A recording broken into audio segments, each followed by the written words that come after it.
make things happen. Yeah, I see that. And I shouldn't denigrate the other parts of making the chips. Sure. You need people that can still design the chip, right? And those are always getting better. And you have people that need to program it, and that's always getting better, right? You really need all these things. But I tend to favor at the base that you need the hardware, right? You need someone that can make the system. And you also need the organization. Moore's Law is a fascinating example in society that, there's no physical law that says this, right? But there's an economic engine that will propel things, and in the process, I think, make human life better. The fact that pretty much every person in the world has access to a cell phone, and therefore instant communication, and as that turns into a smartphone, meaning all of the human knowledge at their fingertips, right, is astounding. You didn't have to run copper lines through all of Africa, right? You just needed some cell towers. So the infrastructure that allows microchips to continue to evolve and get better is deliberate.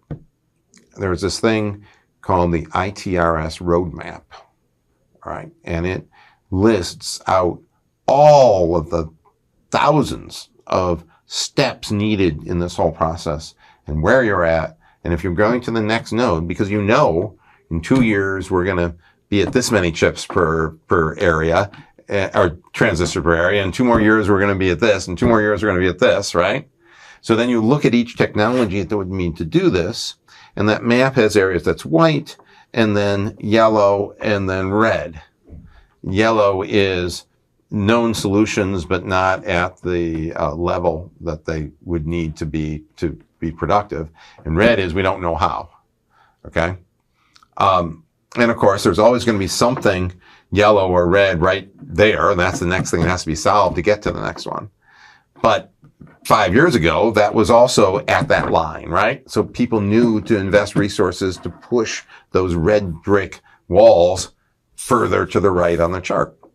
And so this organizational structure of this has allowed this to work because you can read this and see where are the problems going to be, okay? And therefore, what should my company's resources or my university, a university professor, what should they work on that is going to be the gating problem in some length of time? And hopefully you can now find the solution that does that.